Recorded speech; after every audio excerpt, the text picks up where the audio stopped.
The moment I saw her, my breath caught in my throat. She stood at the edge of my vision, just beyond the warped glass of the thrift store window, her pale face half hidden by a tattered hood. The locket hung around her neck, glinting dully in the Oregon rain. I blinked, and she was gone. My hands shook as I clutched the same locket, its cold silver chain coiled in my palm. I'd just bought it for $5, thinking it was a quirky find. Now, I wasn't so sure.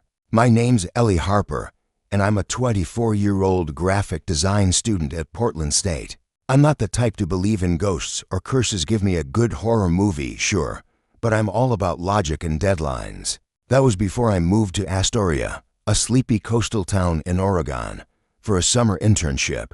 Astoria's got this charm, with its Victorian houses and foggy streets, but there's something heavy in the air, like the past never quite lets go. I rented a cheap room in a creaky old house on Bond Street, a place that smelled of damp wood and mildew. The landlord, a grizzled guy named Carl, mentioned it had been empty for years. I didn't ask why. The thrift store was a block from my place, a cluttered shop called Second Chances, stuffed with moth-eaten sweaters and chipped teacups. I was killing time on a rainy Saturday when I found the locket. It was tucked in a glass case, a heart-shaped silver pendant engraved with swirling initials EM. The chain was tarnished, but the clasp worked, and inside was a faded sepia photo of a young woman. Her eyes were sharp, almost accusing, staring out from the tiny frame. Something about it drew me in, like it was meant for me. I paid, slipped it into my pocket, and forgot about it until that night. I was sketching at my desk, the locket sitting beside my laptop, when I heard it whisper, soft but clear, like someone leaning close. Eleanor, my full name. No one calls me that. My heart thudded, and I spun around, expecting to see my roommate, Tara, messing with me. But the house was silent, the only sound the rain tapping the window. I laughed it off, blaming exhaustion, but my skin prickled. I shoved the locket into a drawer and went to bed, lights on. The next morning, I woke to find the locket on my nightstand. I froze, staring at it. I'd locked that drawer, checked it twice. My hands trembled as I picked it up, the metal colder than it should have been. I opened it, half expecting the photo to be different, but it was the same woman, her gaze heavier now, like she knew something I didn't. I told Tara about it over coffee, hoping she'd laugh and call me paranoid. Instead, she went pale. "Ellie," she said, "I heard someone walking upstairs last night. I thought it was you." We both stared at the locket, and I swear it felt heavier in my hand. Astoria's history is full of ghost stories, shipwrecks, lost sailors, and tragedies tied to the Columbia River. I started digging, desperate for answers. The town's library had a dusty archive, and after hours of flipping through old newspapers, I found a 1903 article about a woman named Eliza Mayfield.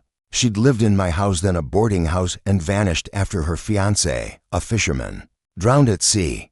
The article mentioned a silver locket she always wore, engraved with her initials. My stomach twisted as I read the description, heart-shaped, with a chain that never left her neck. There was no photo, but I didn't need one to know it was her. That night, I saw her again.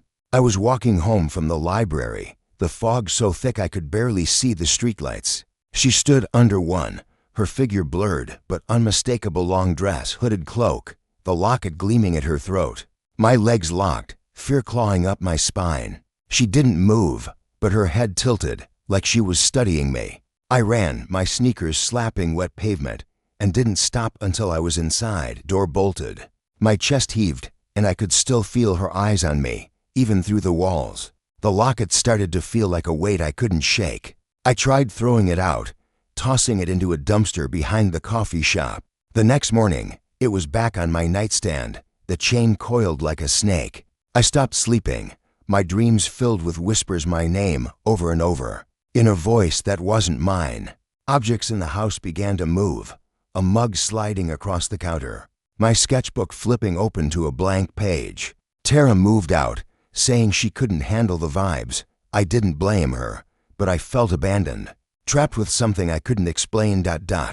Desperate, I tracked down a local historian, Ms. Whitaker, who ran a tiny museum near the river. She was in her 70s, with sharp eyes and a no-nonsense attitude. I showed her the locket, and her face tightened. "Where did you get this?" she asked, her voice low. I told her everything: the thrift store, the whispers, the woman in the fog. She didn't laugh or call me crazy. Instead, she pulled out a file on Eliza Mayfield. "There's more to her story," she said. "Eliza didn't just vanish. Some say she was murdered." The file was thin, but chilling. Eliza's fiancé, Thomas, hadn't drowned by accident. Locals suspected he'd been killed by a rival, a man named Henry Kane, who'd wanted Eliza for himself. Henry was a wealthy merchant, powerful in Astoria's early days, and he'd been seen arguing with Thomas the night he died. After Thomas's body washed ashore, Eliza started acting strange, seeing things, hearing voices. The town thought she was mad with grief. Then she disappeared, and Henry left Astoria soon after.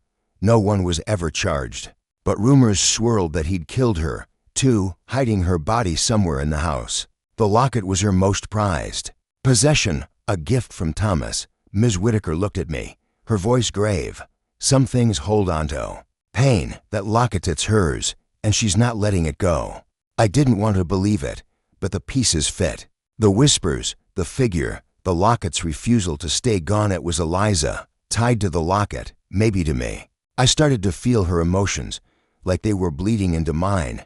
Grief so deep it choked me. Anger that made my hands shake. At night, I'd wake to scratching sounds inside the walls, like nails clawing at wood. Once, I saw a shadow move across my bedroom, tall and thin, pausing at the foot of my bed. My heart pounded so hard I thought I'd pass out, but I couldn't scream, couldn't move. It was her, and she wanted something. I decided to confront it. I couldn't keep running. One night, I sat in my room, the locket in my hands, and spoke to her. "Eliza," I whispered, my voice shaking. "What do you want?" The air grew heavy, the temperature dropping until my breath fogged. The locket burned cold against my skin, and then I heard it, not just my name, but words, faint and broken. "Find me." My stomach dropped. I knew what she meant. Her body, her truth, was still hidden. I started searching the house, tearing up floorboards, checking the attic, the crawl space. Every creak made me jump, every shadow felt alive. In the basement, I found a loose brick in the wall, hidden behind a rusted furnace. My hands shook as I pried it out, revealing a small, damp compartment. Inside was a bundle of cloth, stained and crumbling. I unwrapped it, my heart racing, and found bones, human bones, small and fragile, with a rusted knife beside them. A sob caught in my throat. It was her. "Eliza," I called Ms. Whitaker, who brought the police. They confirmed the remains were old, likely from the early 1900s. The knife had initials carved into the handle, H.C. Henry Kane. The town buzzed with the news. The old mystery finally cracked open. They buried Eliza's remains in the local cemetery, giving her a proper grave. I thought it would end there, that she'd be at peace. But the locket stayed with me. I tried to leave it at her grave, but it was back in my pocket by morning. The whispers stopped, the shadows faded, but sometimes, late at night, I feel a presence, soft, not threatening, but there. I think Eliza's still tied to the locket, maybe to me. I don't wear it, but I can't let it go either. It's like she's waiting, watching, making sure her story isn't forgotten. I'm back in Portland now, trying to move on. But I can't shake the weight of what happened. I keep the locket in a locked box, but I swear I hear it rattle sometimes, like it's restless. I don't know if I'll ever be free of it, or if I'm meant to carry her story. If you've ever had something like this happen, a moment you can't explain, something that followed you, drop it in the comments. I need to know I'm not alone.